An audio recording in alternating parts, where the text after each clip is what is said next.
সুন্নাত নয় শুধু দাওয়াতের মেহমান, সুন্নাত নয় শুধু খাওয়া শেষে মধুপান, সুন্নাত নয় শুধু দাওয়াতের মেহমান, সুন্নাত নয় শুধু খাওয়া শেষে মধুপান, আরো কিছু সুন্নাত আছে তুমি জানো কি? জানলেও জীবনে কখনো তা মানো কি? আরো কিছু সুন্নাত আছে তুমি জানো কি? জানলেও জীবনে কখনো তা মানো কি? সুন্নাত শুধু নয় মাজলুম সহায়ক, সুন্নাত ওহুদের জালিমের প্রতিরোধ, সুন্নাত শুধু নয় নির্জন ধ্যানে যাওয়া, আর সুন্নাত হলো পাথরের আঘাত খাওয়া। মোহাব্বতে তার সুদিনের সাথী তুমি, দুর্দিনেও তার পাশে থাকো কি? আরো কিছু সুন্নাত আছে তুমি জানো কি? জানলেও জীবনে কখনো তা মানো কি? সুন্নাত কোরআনের সমাজ বিনির্মাণে বইয়ের সকল পথ মারিয়ে চলা, সুন্নাত দাওয়াতে দিনের পাশাপাশি ইসলাম রক্ষায় হাতে তলোয়ার তোলা। সুন্নাত শুধু নয় নমনীয় আলাপন, সুন্নাত প্রয়োজনে হুঙ্কার গর্জন, সুন্নাত শুধু নয় মেষ চড়াতে যাওয়া, আর সুন্নাত হলো রাষ্ট্রনায়ক হওয়া। মোহাব্বতে তার খালিদ মোরানি আবু বকরের মতো পাশে থাকো কি? আরো কিছু সুন্নাত আছে তুমি জানো কি? জানলেও জীবনে কখনো তা মানো কি? আরো কিছু সুন্নাত আছে তুমি জানো কি? জানলেও জীবনে কখনো তা মানো কি? আজকের মাহফিলের সম্মানিত প্রধান অতিথি, বিশিষ্ট সমাজসেবক, বিশিষ্ট রাজনীতিবিদ, ইসলামী আন্দোলনের বীর সিপাহসালার, অসংখ্য শহীদের রক্তস্নাত কাফেলা, বাংলাদেশ ইসলামী ছাত্র শিবিরের সাবেক কেন্দ্রীয় সভাপতি, আপনাদের এলাকার গৌরব, আপনাদের কৃতি সন্তান, ঠাকুরগাঁও উন্নয়ন ফোরামের সম্মানিত চেয়ারম্যান, বিগত স্বৈরাচারী সরকারের সময়ে যিনি লম্বা সময়ে কারা নির্যাতিত ছিলেন এবং এক টানা 56 দিন যাকে রিমান্ডে রেখে তৎকালীন স্বৈরাচার সরকার নির্মম নির্যাতন তার উপরে চালিয়েছিল, এ যেন স্টেজে আমরা এক জীবন্ত শহীদকে দেখতে পাচ্ছি। এমন কোনো নিপীড়ন নেই যা স্বৈরাচারেরা তার উপরে করেনি। আমি এগুলো বলে আমি এখানে সময় আর ক্ষেপণ করছি না, কারণ আপনারা জানেন আমার ভাইকে কি পরিমাণ নিপীড়ন করা হয়েছে। এক টানা রিমান্ডে রেখে নির্যাতনের পর নির্যাতন করা হয়েছে। আদালত চত্বরে আপনারা দেখেছেন টিভি চ্যানেলে, পুলিশেরা তাকে কাঁধে করে বহন করে আদালতে বহুবার উঠিয়েছে। শুধু দেলোয়ার ভাই নয়, গোটা বাংলাদেশেই এইরকম তারা প্রতিটি জনপদকে নির্যাতন নিপীড়নের জাতাকলে পিষ্ট করে তুলে গোটা 56,000 বর্গ মাইলকে তারা কারবালার ময়দানে পরিণত করেছিল। তাদের এই নির্মম নির্যাতন, নিপীড়ন এবং ক্ষমতার অপব্যবহারের ফলে এদেশের দেশপ্রেমিক ছাত্র সমাজ এবং তাদের সাথে জনতা ঐক্যবদ্ধ হয়ে জুলাইয়ে তাদের বিরুদ্ধে যখন আন্দোলনে নেমেছে, তারা যাদের গোলাম ছিল, এরা এদেশে ভারতের রীতিনীতি, ভারতের কালচার, ভারতীয় আধিপত্যবাদ কায়েম করতে চেয়েছিল। কিন্তু এদেশের মানুষ যখন গভীরভাবে সেটা সামষ্টিকভাবে উপলব্ধি করেছে, সবাই সম্মিলিতভাবে যখন ময়দানে নেমেছে, তখন ভারতীয় গোলামরা ছাত্র জনতার তাড়া খেয়ে তাদের দাদা বাবুদের দেশে তারা পালিয়ে গিয়েছে।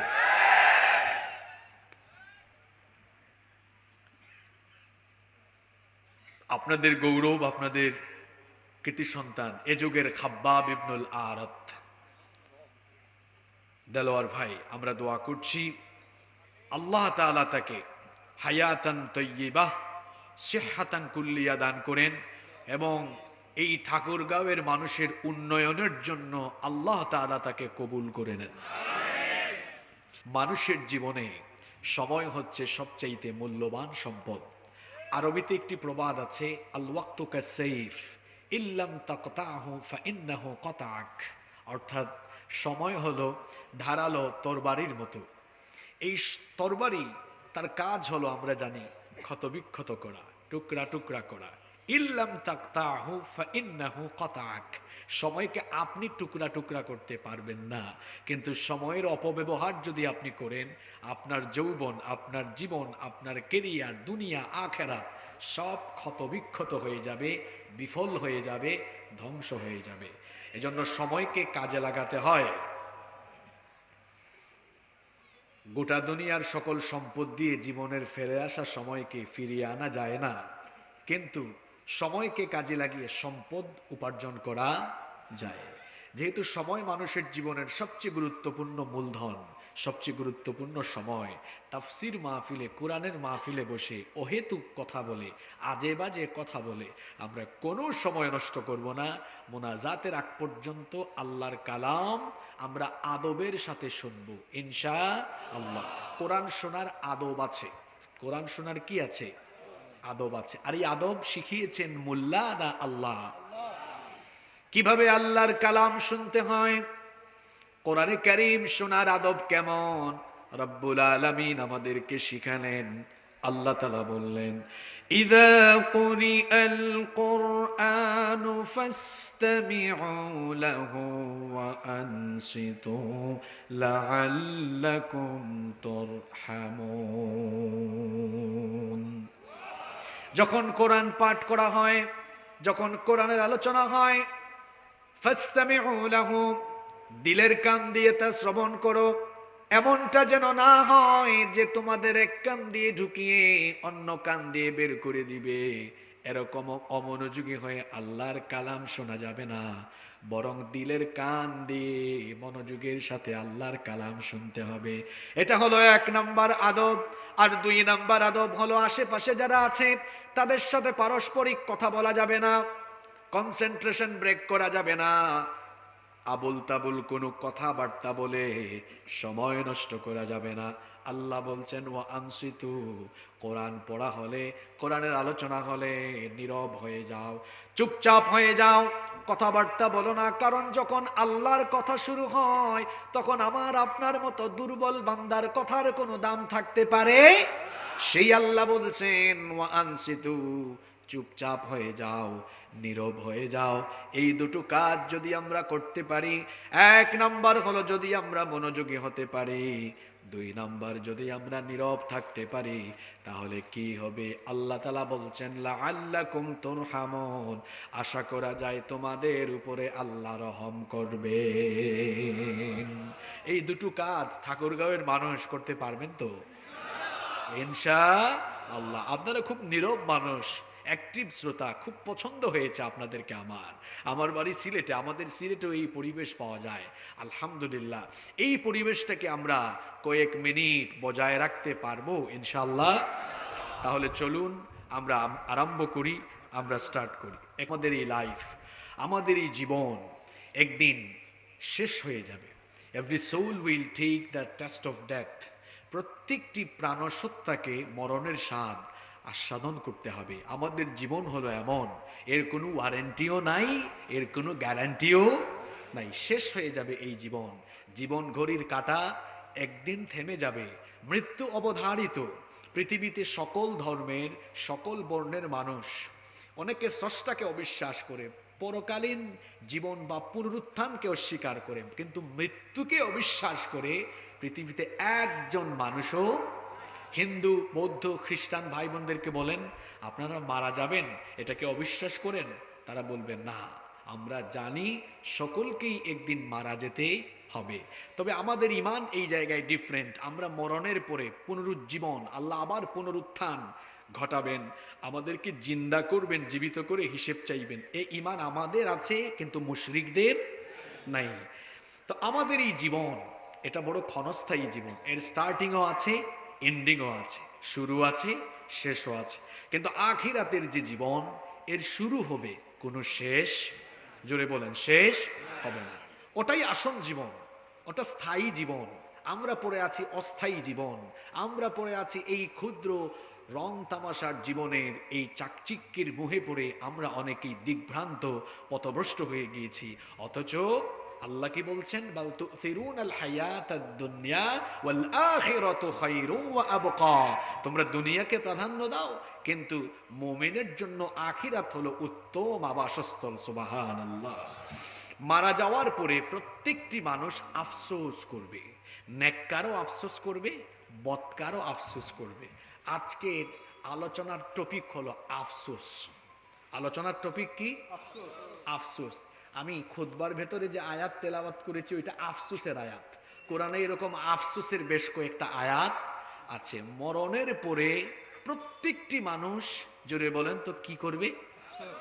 সবাই বলেন, আফসোস করবে। নামাজিও করবে, বেনামাজিও করবে, জান্নাতিও আফসোস করবে, জাহান্নামীও আফসোস করবে। আপনারা বলবেন হুজুর এটা কেমন কথা? জান্নাতীর কি কোনো আফসোস থাকতে পারে? সে তো জান্নাতেই চলে গেছে। হ্যাঁ, আফসোস থাকবে, কারণ জান্নাতে সকলের স্ট্যাটাস, সকলের মর্যাদা কিন্তু সমান হবে না। জান্নাতে শহীদের মর্যাদা একরকম।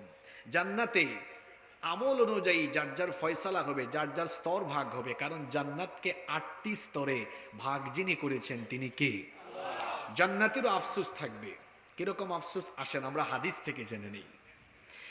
ইমাম তিরমিজি রাহিমাহুল্লাহ তার তিরমিজির ভেতরে হাদিস এনেছেন। হাদিসের বর্ণনাকারী সাহাবী সাইয়্যিদুল মুহাদ্দিসিন, সবচাইতে বেশি হাদিস বর্ণনাকারী সাহাবী আবু হুরায়রা রাদিয়াল্লাহু আনহু। তিনি নবী করিম সাল্লাল্লাহু আলাইহি ওয়াসাল্লাম থেকে বর্ণনা করেছেন, আল্লাহর নবী বলেছেন, মা মিন আহাদিন ইয়ামুতু ইল্লা নাদিম। আল্লাহর নবী বলেছেন, এমন কোন ব্যক্তি নাই যেই ব্যক্তি মরণের পরে আফসোস করবে না। প্রত্যেকেই মরণের পরে আফসোস করবে।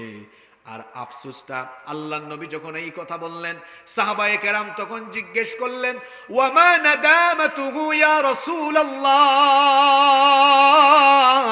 আমরা বলি সাল্লাল্লাহু আলাইহি ওয়াসাল্লাম, ওগো আল্লাহর রাসূল, সেই আফসোসের ধরনটা কেমন হবে, কেমন আফসোস হবে? আল্লাহর নবী তখন বললেন, ইনকানা মুহসিনান নাদিমা আল্লাহ ইয়াকুনু ইজদাদা, যদি মুহসিন ব্যক্তি হয়, সৎকর্মশীল হয়, ইমানদার হয়, নেককার হয়, তাহলে সে আফসোস করবে, কেন আমি আরো বেশি করে নেক আমল করলাম না। যদি আরেকটু নেক আমল করতাম, জান্নাতে আমার মর্যাদা আরেকটু বাড়িয়ে দিতেন কে? সৎকর্মশীল ব্যক্তি আফসোস করবে, কেন সে আরো বেশি করে সৎকর্ম করলো না।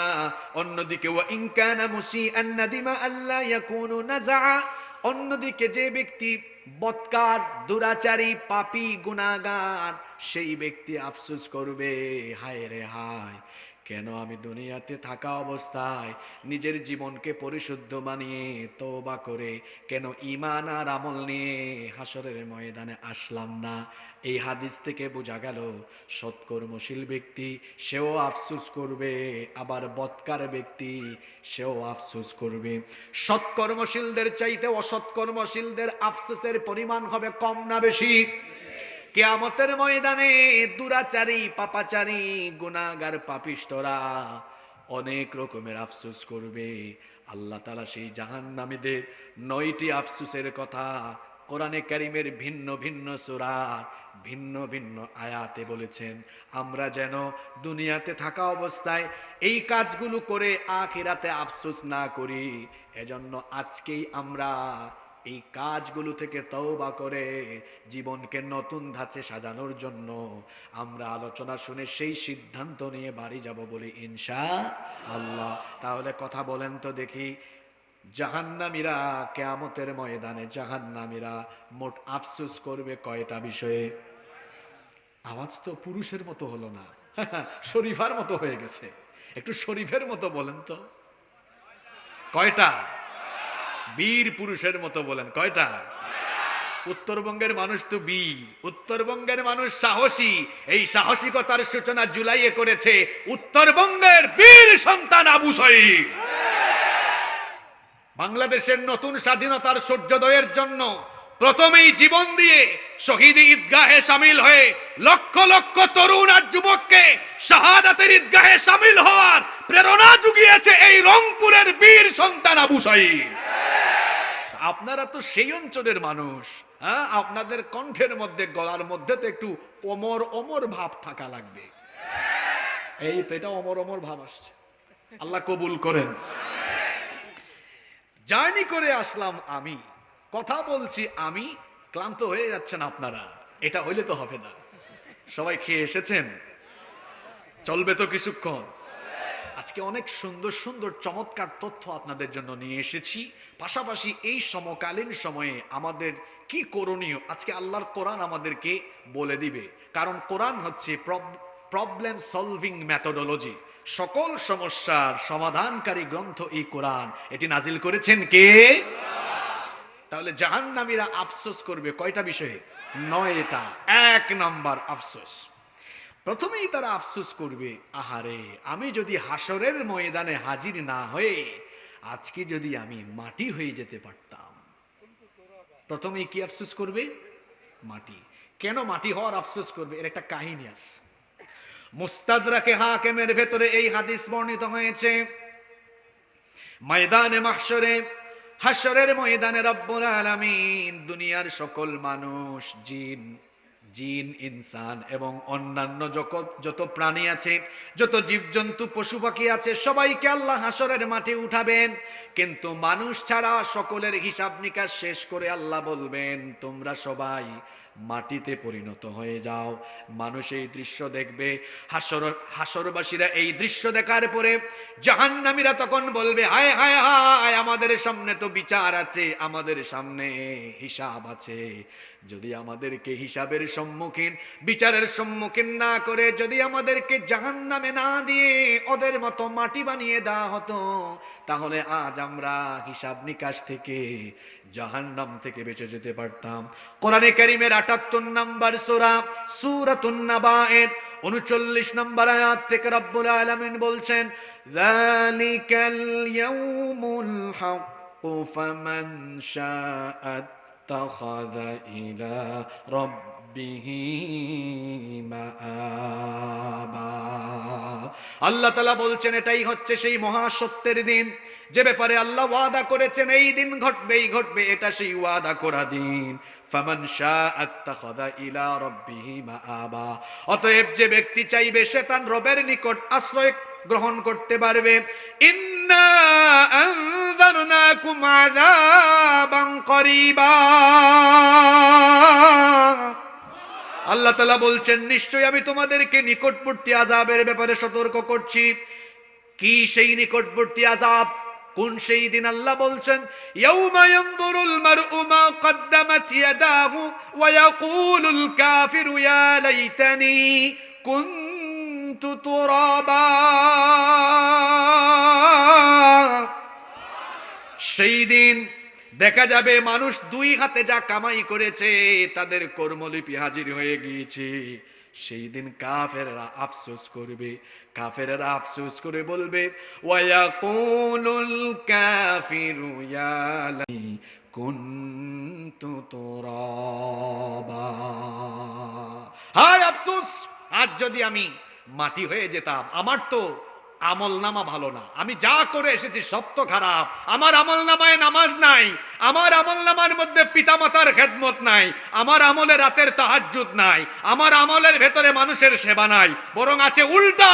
বরং আমি যখনই ক্ষমতা পেয়েছি ক্ষমতার অপব্যবহার করে আমি নিরপরাধী মানুষকে মিথ্যা মামলা দিয়ে এলাকা ছাড়া করেছি।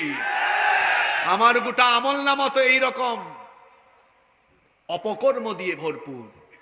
অবাক হয়ে যাবে, কারণ জাহান্নামকে সেদিন হাজির করা হবে ময়দানে মাহশরে, হাসরের মাঠে। জাহান্নামকে যখন ফেরেশতারা টেনে আনবে, কি ভয়ঙ্কর কথা শুনেন, কিভাবে আল্লাহর সাথে নাফরমানি করেন। হ্যাঁ, এই হাদিসটা শুনেন, আল্লাহর নবী বলেছেন ইউতা বিজাহান্নামা ইয়াউমাইদিন, সেদিন জাহান্নামকে আনা হবে, জাহান্নামের 70,000 লাগাম থাকবে।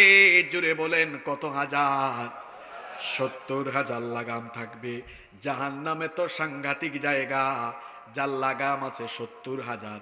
আশ্চর্যের কথা হলো প্রত্যেকটি লাগামের মধ্যে আল্লাহর ফেরেশতা নিয়োগ করা আছে আরো 70,000। তাহলে এক একটা লাগামে যদি হয় 70,000, 70,000-এ 70,000, তাহলে গুণ করে দেখেন হবে 490 কোটি। তার মানে শুধু জাহান্নামের লাগাম নিয়ন্ত্রণে আল্লাহ তাআলার ফেরেশতা নিয়োগ আছে কত কোটি? 400। কল্পনা করা যায় কত ডেঞ্জারাস এটা।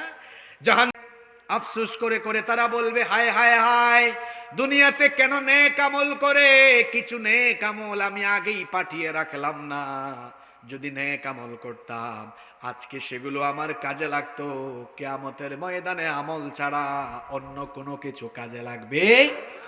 জাহান্নামীরা দ্বিতীয় যে আফসোস করবে, রব্বুল আলামিন কোরআনে কারীমের 89 নম্বর সূরা সূরাতুল ফজরের 23 নম্বর আয়াত থেকে বলছেন ওয়াজিআ ইয়াউমাইযিন বিজাহান্নামা ইয়াউমাইযিন ইয়াতাযাক্কারুল ইনসানু ওয়া আন্না লাহুয যিকরা ইয়াকুলু ইয়া লাইতানি قدمت لحياتي فيومئذ لا يعذب عذابه أحد। আল্লাহ তাআলা বলছেন ওয়াজিআ ইয়াউমাইযিন বিজাহান্নাম, সেদিন যখন জাহান্নামকে আনা হবে, ইয়াতাযাক্কারুল ইনসানু ওয়া আন্না লাহু যিকরা। জাহান্নাম সচক্ষে দেখার পরে মানুষ তার রবকে স্মরণ করবে। আল্লাহ বলছেন এখন আর সেই স্মরণ করে কি আর লাভ, কারণ তুমি সময় থাকতে সময়ের দাম দাও নাই। তখন জাহান্নামীরা বলবে ইয়াকুলু ইয়া লাইতানি কদ্দামতু লিহায়াতি, হায় আফসোস, যদি আমি আগে ভাগে আমল করে পাঠিয়ে রাখতাম, আগের জীবনে আমি যদি কিছু আমল করে পাঠাতাম, আগের সময় যদি ফিরে পাইতাম, আমি যদি আমল করে আগের জীবন থেকে আমল করে যদি কিছু পাঠিয়ে রাখতাম, আজকে সেই আমল আমার কাজে লাগতো। এখন আমল করেন না।